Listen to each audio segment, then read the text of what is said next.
Barishal bells পার্কে কিন্তু আবারও শুরু হয়ে গেল বৃক্ষ মেলা। যারা যারা এতদিন ধরে অপেক্ষা করেছিলেন আপনাদের ঘরকে সুন্দর সুন্দর কিছু গাছ দিয়ে সাজাবেন বলে এবং সেসব গাছ বৃক্ষ মেলা থেকে কিনবেন বলে, তারা কিন্তু এখন তাড়াতাড়ি করে চলে আসতে পারেন। এখানে হিউজ হিউজ গাছের কালেকশন আছে, বিভিন্ন রকম আপনারা যে যেরকম চান।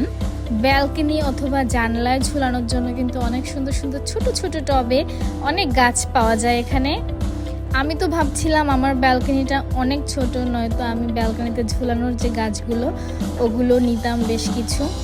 এই জবা ফুলটা একটু অরেঞ্জি একটু ইয়েলিশ টাইপের জবা ফুল, এটা আমি ফার্স্ট দেখছি এই কালারের। এর আগে আমি রেড দেখছি, হোয়াইট দেখছি, বাট এই কালারটা ফার্স্ট দেখলাম।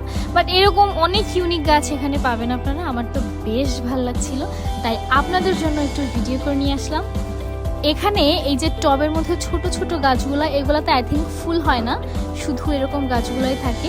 এখানে প্রাইসগুলো এখনও দিছে কিনা আই ডোন্ট নো, অত কিছু আমি চেক করে নাই। আমি জাস্ট আপনাদের জন্য র্যান্ডমলি ভিডিও করে গেছি। আর আরেকটা ব্যাপার হচ্ছে, তারা কেবল সাজাচ্ছিল, এখন পর্যন্ত তারা গাছগুলো অর্গানাইজ করে নাই। কারণ আমি যেদিন সন্ধ্যায় গেছিলাম ওই দিন জাস্ট তারা এগুলো নিয়ে আসছে, সাজাচ্ছিল, তখনও কাজ চলমান। ওই যে এখানে স্টলগুলো এখনও পুরোপুরি কমপ্লিট হয় নাই তখন আমি যখন গেছিলাম। আমি অবশ্য জানতাম না যে ওখানে বৃক্ষমেলা শুরু হয়ে গেছে অলরেডি। আমি ওখানে হঠাৎ করে গিয়ে সারপ্রাইজড হয়ে যাই।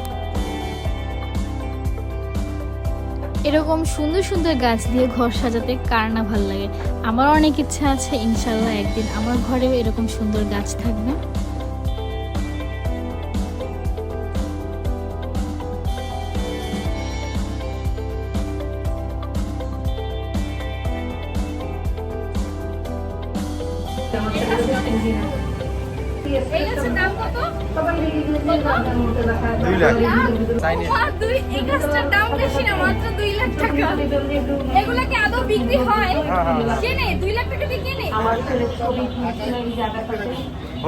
ঢাকায় বনসাই করে না, এগুলো বনসাই।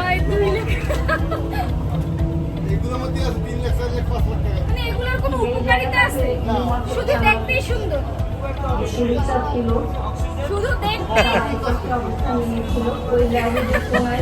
দেখতেই সুন্দর। 2 লাখ টাকা মাত্র, একদিন কিনবো। আজকের ভিডিওটা আর বাড়াবো না, এখানেই শেষ করছি। দেখা হবে নতুন কোনো ভিডিওতে, ততদিন পর্যন্ত সবাই ভালো থাকবেন আর আমাদের জন্য দোয়া করবেন।